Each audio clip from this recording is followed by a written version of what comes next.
Good morning, everyone. Welcome along to today's webinar. I'm Michael. I'm going to be your host, and you may have seen we're joined by Abby this morning and also Matt, who they'll both be on hand to help answer any questions on this morning's session. Today in Sage 50 Accounts, though, we're looking at adding text to your invoice layouts. Now, you can add text to any of your layouts, but we're going to concentrate on invoices. We advertise this as adding festive text, so a festive message to your invoices. It can be used for that, but a whole range of other uses as well.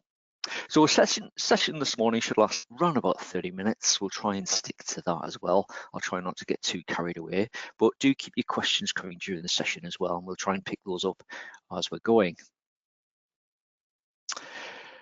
Now, for those of you that may be new to webinars, so you'll have seen them advertised when you're going into Sage 50 Accounts, but we've been running webinars for years. So similar format to each one. You don't need a microphone for them. If you've got one, it will be muted automatically, meaning you can't verbally ask us any questions. But otherwise, if you've got any questions, comments that you want to make during the session, all you need to do on your taskbar is click the little speech bubble icon on the taskbar down the right. It'll expand and you'll get access to the box in the bottom right hand corner there. So questions, comments, pop them in there. Do engage with us. As I say, we've got Matt and Abby on hand who'll be able to hopefully answer those questions or maybe provide a link to a relevant help centre article that will have detailed steps to guide you through whatever it is you need support with. If anyone wants a copy of today's slides, there's not much information on those today because it will mainly be demo. But if anyone wants a copy of them, they are available to download via the handout option. Do take the opportunity during the session as they're not available afterwards.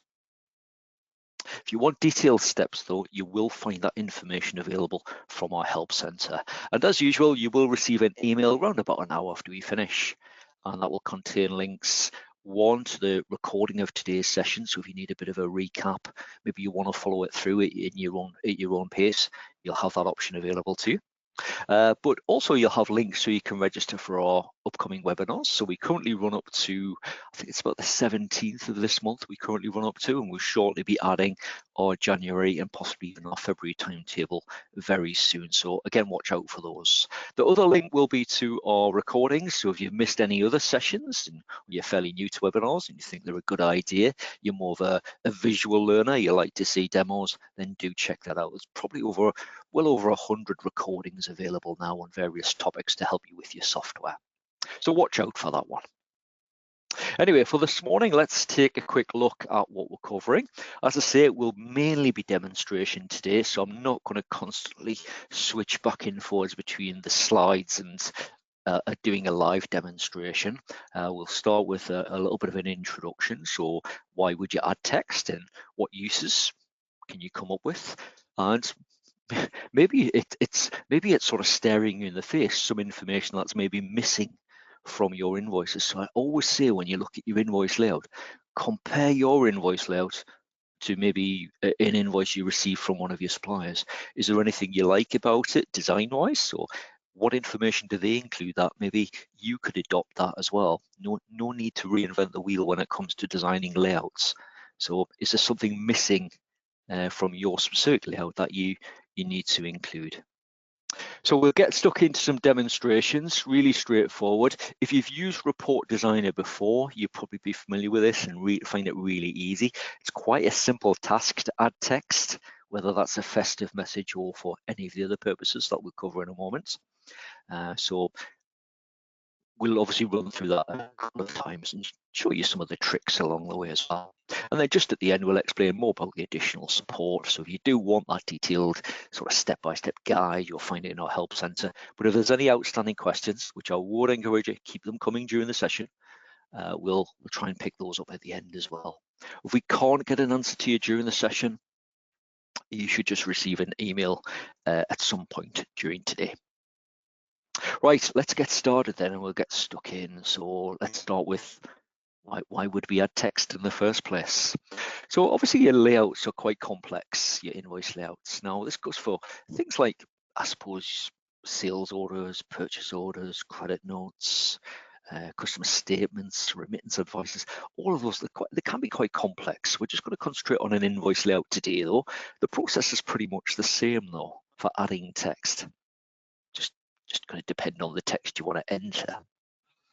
But it's a quick task and it does have many uses, so some that you may not have thought of. So we advertise this, as I mentioned, the session as a festive greeting, but it can be used at any point.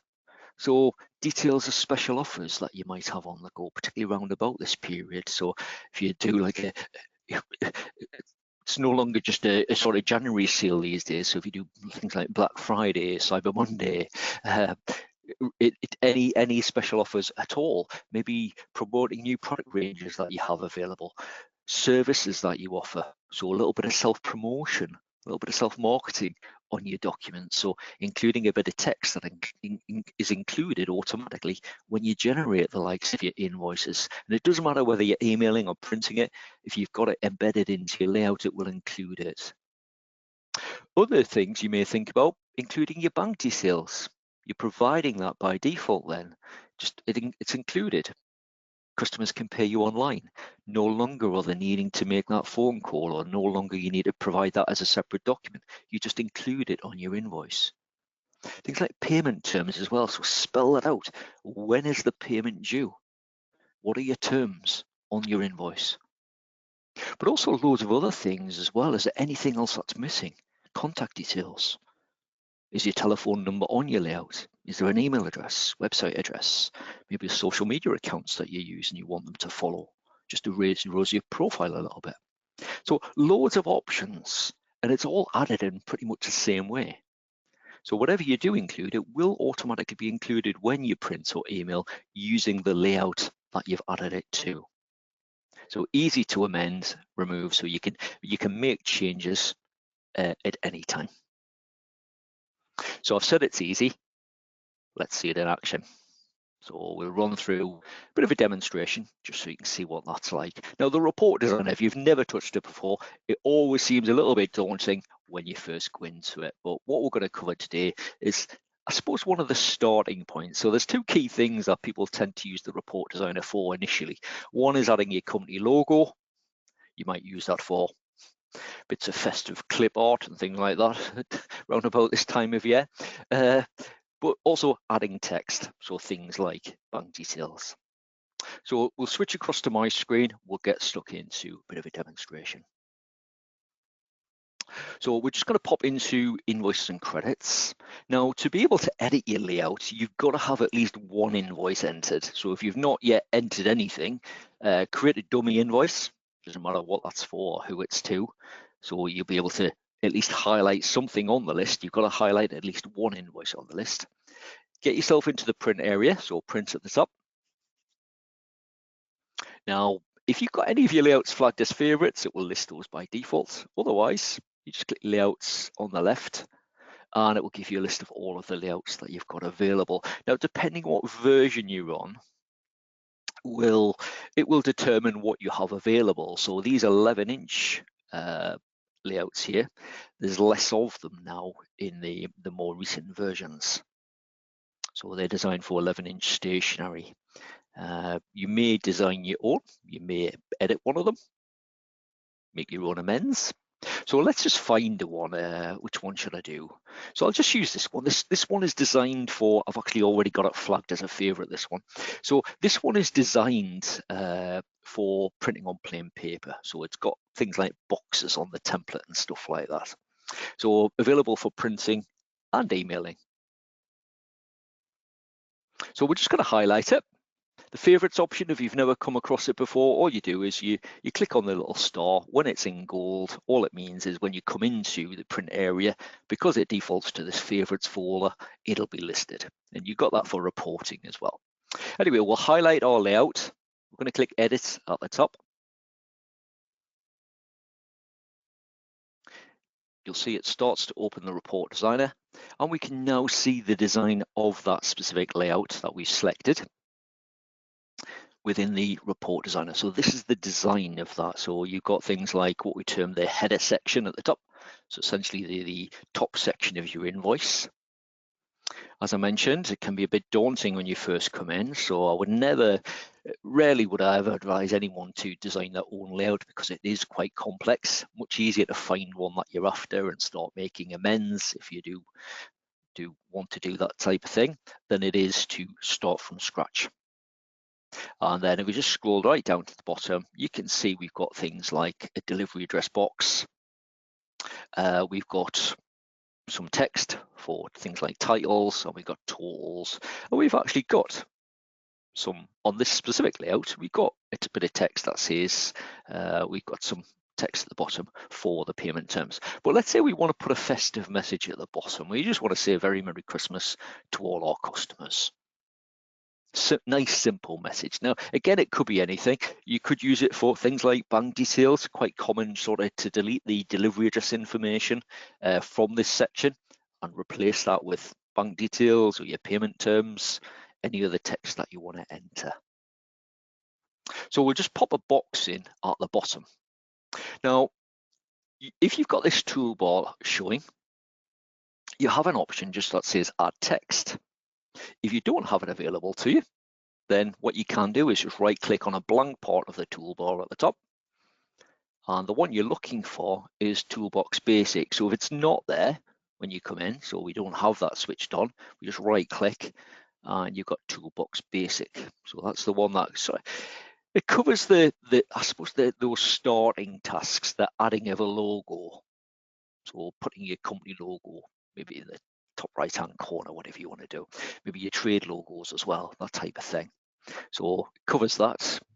You can draw lines, boxes, add data fields, and also what we're going to use today, add text. If you don't want that toolbar to be displayed, you can move it around your screen as well. You can just go to the toolbox menu, and on there is an option for add text. So it doesn't really matter which way you access that. So we'll just select it from that toolbox menu, so add text. We move the mouse pointer back down to our layout, so we'll just use it in this sort of position at the bottom here. All I'm going to do is I'm just going to click roughly where I want that to be. So got a little box here at the bottom, and at that point we can start typing. Now I'm not worried about, all I'm worried about at this stage is making sure I get the spelling right. So I go. So if I just click into the box, let's do that one again. Just select it from here, click.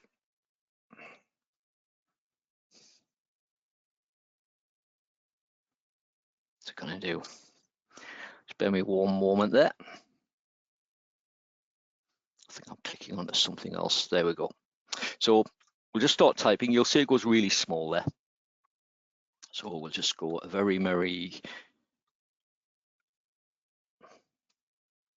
Christmas to all of our customers. So we'll keep it nice and simple. Now I'm not worried about alignment or font at this stage. I just want to make sure that text is right. So I click off it. Doesn't look great at this stage, but then we can reselect it. We can drag it round. You'll see as I drag it, we get the alignment indicators. So you'll see these little blue lines. So when I moved it there, you'll see the right-hand edge of that box I've got selected is aligned to the right-hand side of the analysis one field that it's aligned to. If I move it over, you'll see it aligns to the left-hand side as well. So you'll see those lines appearing as you drag that round your screen. Now what I'll do before I start aligning it, I'm going to select it. So if you've clicked off it, all you need to do, click on it to select it. It'll put the little buttons around it. And then we can start playing around with the font, etc. at the top. So choose your font, if you want it to be. So let's just change it to Arial or Arial, depends which way you pronounce that. And then we'll maybe change the size as well. So obviously you can play around with this. Now you'll see there, I've changed the size and it's now too big for that box. And if I click off it, some of it's hidden. So all I need to do to resize the box is either click back to it, and I can use these buttons just to resize the box. Or if I double click it, it'll auto resize that box just so it displays all that text. Now I might be happy with that size. Sometimes it's a little bit of trial and error as well. So what we'll do now is I'm just going to drag it and I'll say, right, that's about the right position. I might want to change the color, things like that as well. Put it in bold, change the color of the font. Again, if I just select it, and you've got options on your toolbar for that. So I wanted to, let's just put it in red for the sake of argument. We can easily do that. I might put it in bold. Again, because it's in bold, you can see wouldn't look very good if I was to send that to my customers. So what I'll do is, again, I'll just double click the box. It resizes it for me. And then again, what I can do is just drag that. So drag it into position for wherever I want it. Let's just say there. And let's say I'm happy with that. Happy with that one? I just click off it. If you find you can't quite get it aligned, what you can do is just click onto it and use your cursor keys on your keyboard just to nudge it into position. So if you're trying to fit things in boxes, for instance, so if you're replacing some information in this box, for instance, you might find it's a bit too sensitive using your mouse to do that. So just, again, click on it, use your cursor keys just to nudge it into position. Now, if I'm happy with that, what I can do is I can go and save my changes. Now, something to be aware of with the default layouts in Sage 50, they are flagged as read-only, and that goes for your reports as well. You'll not be able to overwrite and make changes to any of the standard layouts or reports that are available in the software. So I go to the File menu, and I try to click Save. I've probably done this one before, I think. Normally your Save option would be grayed out. So we just click, all we need to do, click Save As. So we'll click Save As. Don't worry about the folder that it's saving it to. It will default to the correct folder. Now, what's worth noting as well, just before anyone asks this question, that layouts will be held on the same path as where your data is held. So if your data is held located on a server and you connect to that, then if you save your layout, everyone will be able to access that layout. That again connects directly to it. A little bit different if you're using remote data access to link in. Initially, when you first make a change, it will sync. That will be available from all PCs then. But any changes after that won't sync. So it may be that you then have to start copying layouts, etc. But generally, just if you're just on a normal network in the office, then everyone will have access to the same layout. Now I'll just put my name in. I'll just call it Michael. Actually, we'll call it Michael Invoice. And I'm going to save that. So again, I don't need to browse where I want to save it to or anything like that. And essentially that's it done.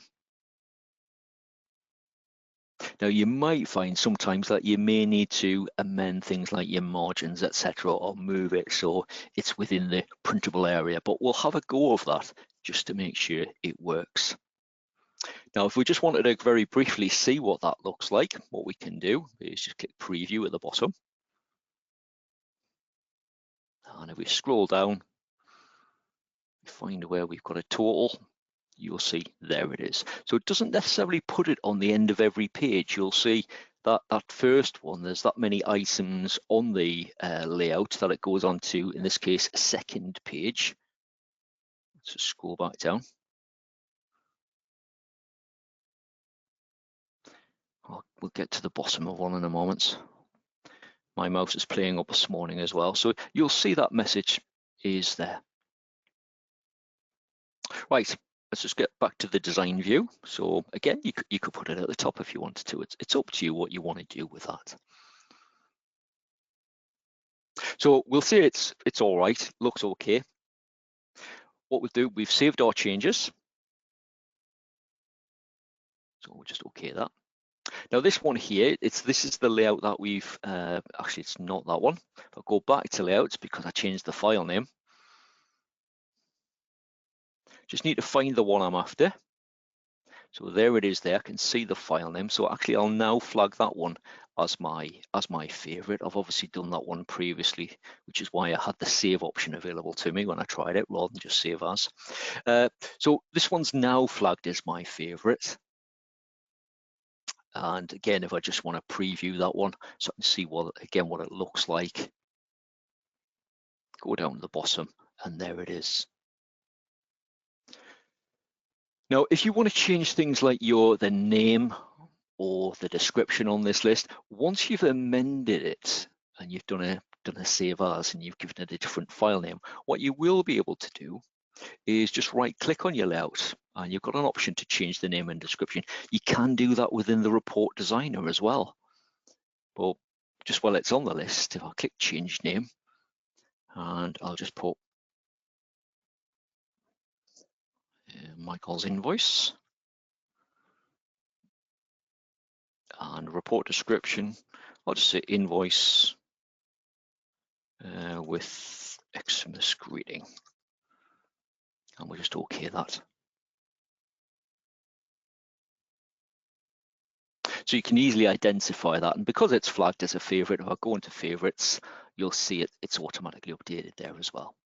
So just as a bit of a recap on what we covered there, the main steps involved in that process. We went into invoices and credits.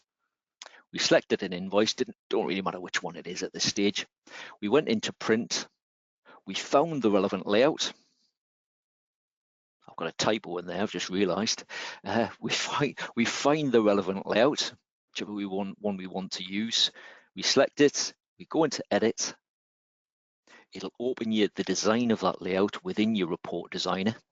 And then just a case of you choosing a location on your layout. Now for the likes of a message, you either want it in the header section at the top, or if you go down to the bottom of the layout, you want it in this sort of footer section. Then all we did was we clicked add text, or you can go to the toolbox menu and add text, and then you just click wherever you want to insert that text and then start typing. Obviously, you've got your things like your formatting and stuff that you can do once you've got that text in there. Remember, you can paste your text in as well. So if you've already got, things like your payment terms, if you've got that typed up somewhere, just to make sure you've got the right information, you can copy that and then paste it into the text box and then format it once you've got the text in there.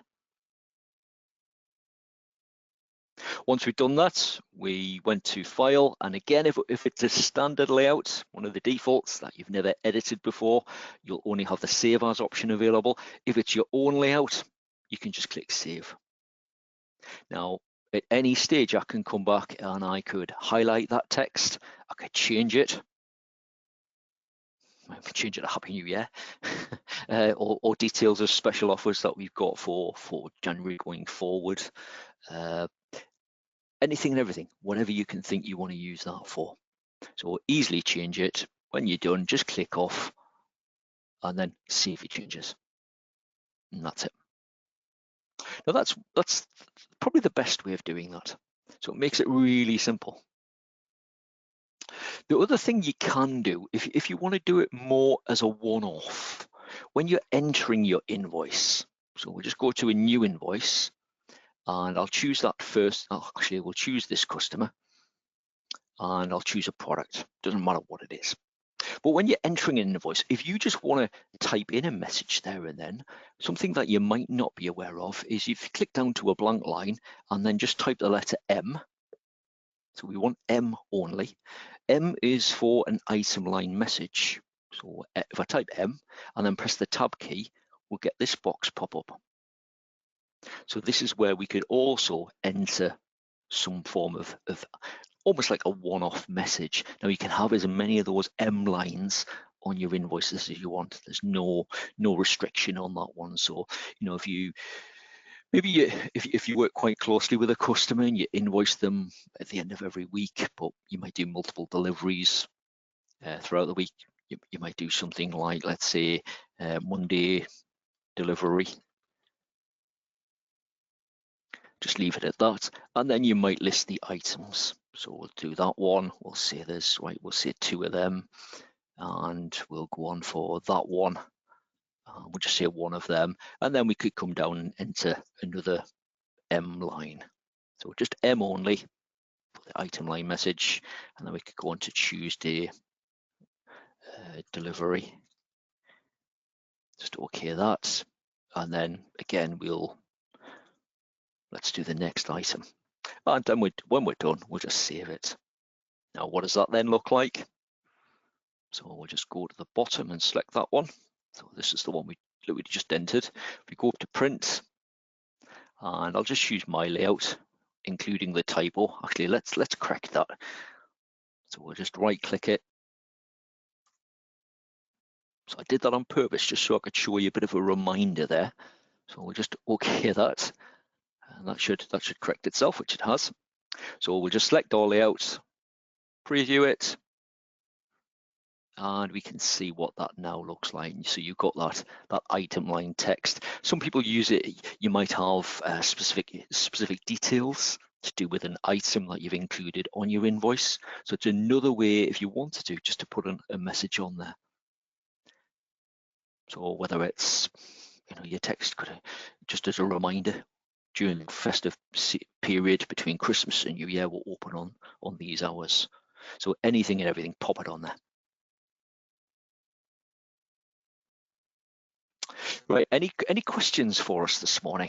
Been quite quiet on the questions front. So any comments or questions, pop them in there now. We're just about on time as well, but if you've got any additional questions, we can maybe branch off and a few extra demos if needed. Just going to pop back to the slides though. So again, if you weren't quite with us at the beginning of the session as well, for questions, all you need to do is click the little speech bubble icon, give it a click, and then you'll be able to start typing. Remember to click send, otherwise we'll not get that. Now, there is loads of great information available in our help centre, particularly if you're very new to the report design, if you've never touched it before. There's loads of guides in there, including an article on adding that festive message, but also on adding your bank details, adding your terms, adding your logo. Just about everything is covered. So to access our help centre, you can either do that from your software, just pressing F1. You go to the help menu, choose help centre, or you can just open your browser and go to sage.co.uk/help. Quick question there from Phil, which I'll quickly pick up there. Can you use M for all invoices? Absolutely. So you've actually got, in fact, I'll come back to that one in a moment, Phil, because there's a few extra options on that one. Jason, you're just asking, will there be a 2024 quiz? We haven't got one planned. Or is that the first? If that's the first question, the answer currently is no. Right, so that's the help centre. Now, webinar-wise, we've got loads of sessions still coming up this month, including what's new in version 31. So if you want to see a little bit of an insight to the connected features that are going to be introduced more in the new year, then do come along. There's some really interesting ones as well, and the idea with them is to streamline your processes and helping to just make things that a little bit easier and saving you time. So things like Copilot, which you may have heard about. There's payment automation. There's Sage Connect. So Sage Connect, if you've not heard of that one yet, and you'll be hearing lots about these over the next few months. Excuse me. Sage Connect, it integrates with your Sage accounts. What it does is you can send a link to your customers to say, right, you can now access your copies of your invoices, your transaction history online using this link that we've emailed to you. So it means that if you think about those questions that you're going to get,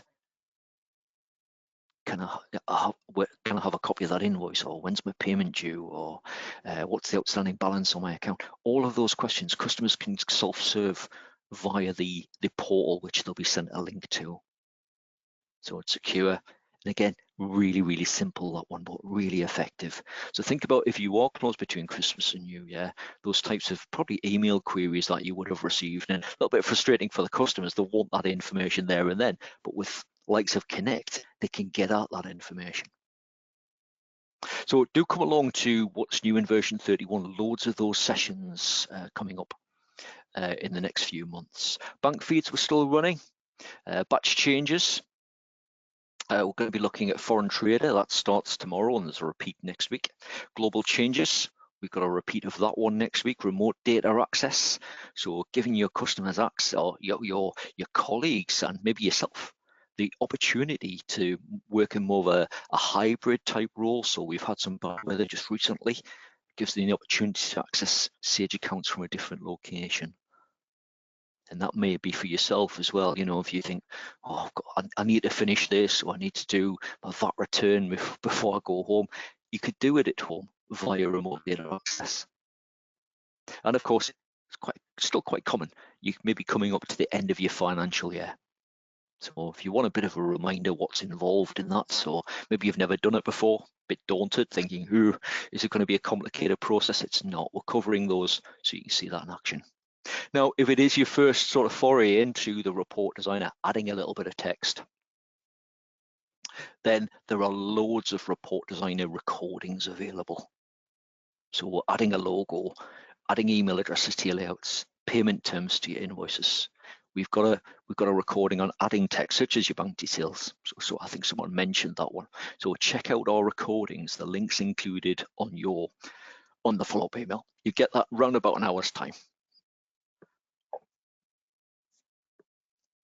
Right, now just before we open up to questions a little bit, so I can see you're keeping Matt and Abby busy all of a sudden there. Big flurry of questions coming in there, so do bear with us. But let me quickly thank you before I sort of assist with the questions as well. Just want to thank you for coming along. I hope you have enjoyed it, giving you a little bit of food for thought. Have a look at your invoices. Is there any information missing, such as email addresses, contact details, websites? So do use the ability to add the text and edit your layouts. Now, there will be a little survey pop up as you leave. Should take you about a minute max to complete that. If you can do that, that's all we ask. The webinars are free to attend, hopefully just helping you to get more. But if you can take a minute to complete that survey, greatly appreciate it. Give us a score, share any thoughts, ideas with us, any webinar topics you'd like to see covered going forward, or any specific area that maybe you're new to, or maybe you struggle with. Let us know. Pop it on the survey. Your follow-up email will be with you in around about an hour's time. So again, watch out for that one. Debbie, you mentioned there, just with regard to formatting of numeric fields, how do you show negatives in red on an invoice layout? Check out our help center. It's got all the numeric formatting on there. So if you want to include things like commas, that type of thing, in your numeric format, or even just the color, it should cover that for you.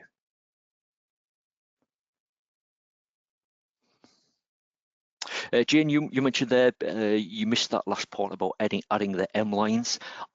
I'll pick up that now because there was that other question as well, and I can't remember who submitted that now. Sorry, it was Phil. Can you about the M line? A lot of people don't realise that's there, so it's a good alternative. Just gives you that added flexibility. So there are a number of what we term special item codes that you have available when entering a quotation, sales order, purchase order, invoice that you can use. So if I just bring up a blank one, and I'll show you this one. Just choose a customer, it doesn't matter who it is. So you've got a number of special codes available too. So first one, S1. So just remember, special, S. So S1. Now S1 picks up the T1 tax code by default. And it means that if you've got a one-off item, so you might have loads of products set up on your list, loads of services, but where it's a one-off and you just want to type in a description and enter a quantity and a unit price, S1, but it will apply a tax code of T1. You can change that tax code if required. So you've got that flexibility there. Let's cancel that one. We've got S2. Now S2, pretty much the same as S1, except by default, it picks up your tax code T0. So which by default would be used for 0 rated items. That's the only difference between S1 and S2. They're used for one-off items. S1 pick up your standard tax code by default. S2 will default to it being 0 rated.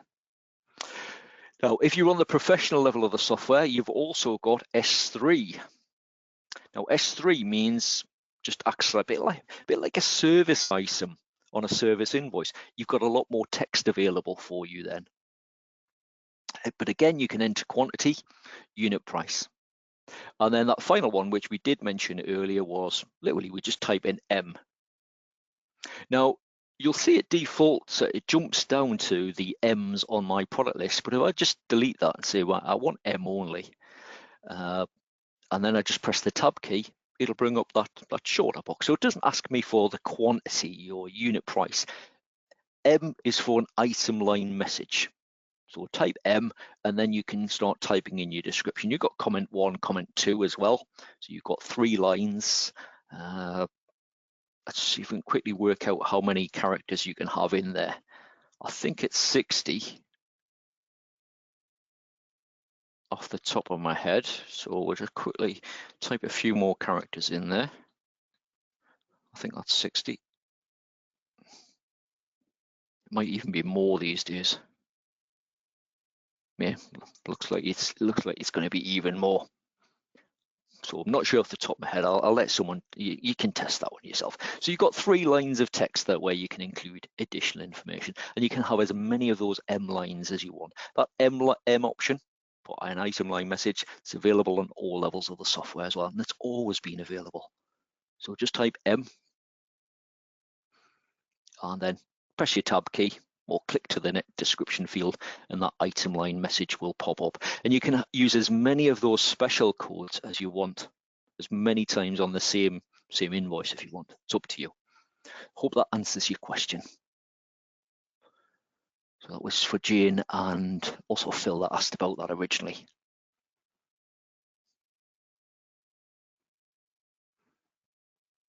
Phil, you also mentioned there, can you use M on a service invoice? Let's have a go. So we'll just use new invoice, service. The problem with that is basically you don't have the drop down, so you're not going to have the special codes available. The special codes originally were made available just where you've got that one-off item, but you can add as much text as you want on a service invoice, so there would be no problem with that one. So if we just select we start typing onto the actual details. If I just hold down the shift key, press return, it means I can wrap my text down onto the next line, etc. Nothing to stop me just leaving I'll do 1 on that one, and I'll just type message or the word message, and I'll leave that one blank, and we'll just save it. So I've got that saved. So you just basically just leave the quantity and the unit price blank on a service invoice. Or if you want to include that text as part of your description, so this one, it was just hold down the shift key, press return, and it would wrap it down onto the next line, and it should include that and be in that format when you print out as well. Hope that makes sense.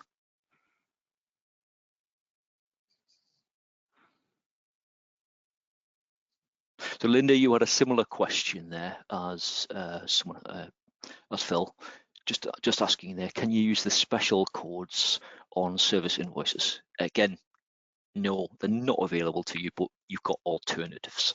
Just start typing on a blank line and leave that amount blank, leave it set to 0.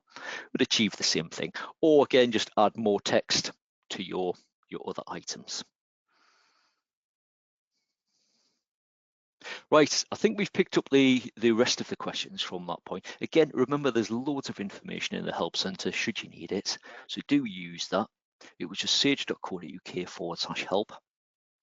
Our support team is on hand as well if you struggle with that one. If you need a bit more of a complex query, get in touch. So do take a minute to complete that survey as you leave, but we'll end the webinar just at that point. Watch out for your follow-up email, and hopefully we'll see you on some other webinars soon. Many thanks.